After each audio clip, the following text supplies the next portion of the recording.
News 46 is brought to you by Dr. George Leeks, Pahrumps optometrist since 1990, offering full-spectrum eye care for children and adults. Call today, 727-8300. News is also brought to you by J.K. Nelson Law. Call 727-9900 today for your free consultation. If you need a lawyer, you need Nelson.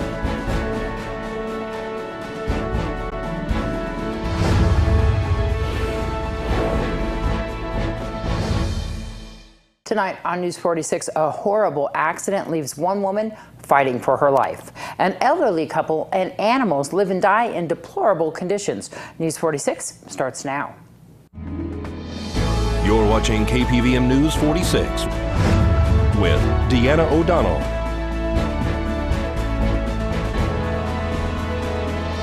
News 46, local coverage you can count on.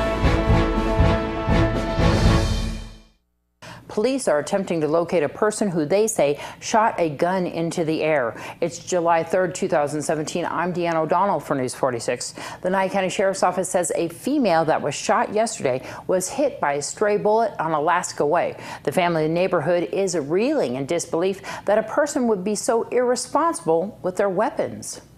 A female was reportedly shot in the back of the head yesterday on Alaska Way. According to the Nye County Sheriff's Office, this appears to be somewhat of a freak accident. Authorities are saying that someone apparently shot into the air and this female was struck on the back of the head. It's unknown at this point who the person was that fired the weapon. The call came in last night around 6 p.m. regarding a female who needed medical treatment from a home on Alaska Way. We caught up with Fire Chief Scott Lewis about the call. Yesterday we were dispatched for a medical-related emergency occurring at Alaska Way.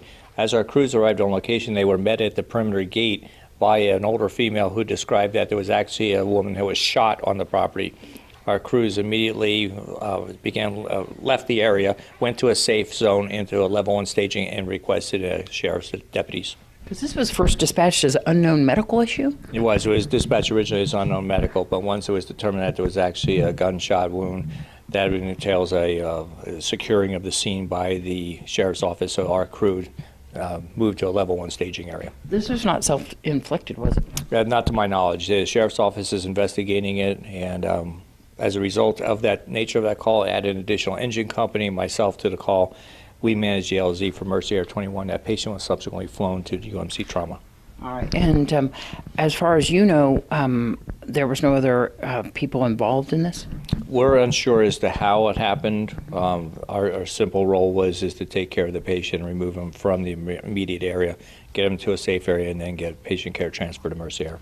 You guys had to wear some bulletproof vests, didn't you? We do. That's part of our new protocol. In the situations where it's unknown factors and there's a shooting involved, we want to make sure the personnel operating in that particular area are as safe as can be. So, yeah, we utilize our armor, and worked quite well for us yesterday. Dozens of animals living in horrible conditions have been rescued from a home on the south side of Pahrump. An Indiana man said his dad and stepmother also lived in the home. He blames his stepsister for not taking care of them as promised. Over 70 animals have been rescued from a home on Heritage Drive.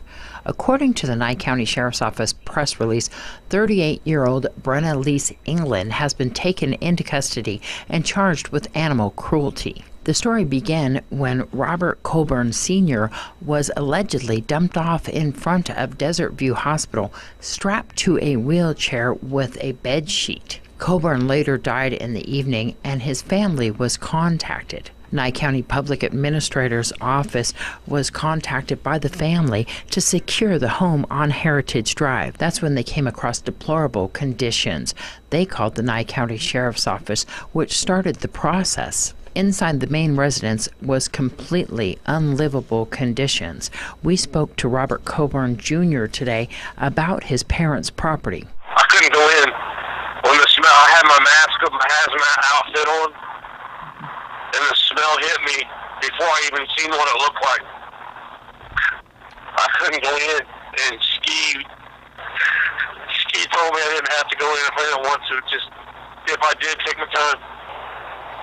So right when I walked in, there was feces everywhere. I mean, there was no carpet or hardwood floors because it was It was just everywhere. It looked like the house had been abandoned for over a year and the doors were left open.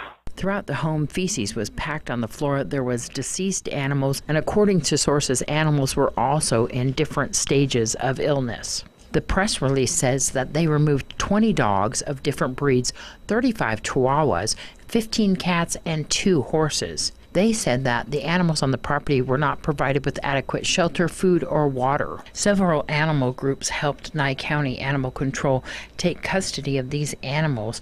They are living in various foster homes throughout the town and currently receiving medical attention. When deputies arrived, they made contact with Brenna Lease England, who was residing on the property. Deputies ran a record check on Brenna England, who returned with an arrest warrant. News 46 took a tour of the property today. England was living in the back trailer, which her brother said was in good condition. Her trailer, you could see the white tile floor through the trailer. She had clothes stacked up where it looked like she just moved in. The bathroom area, you know, there was no shower, but there was a toilet there. There was no smell of dead animals, feces. And then to find out that my dad had laid in 117-degree weather with no air, and she had her central air run, and he laid in that with no air and that smell. Brenna told her stepbrother Robert that her mother had recently died.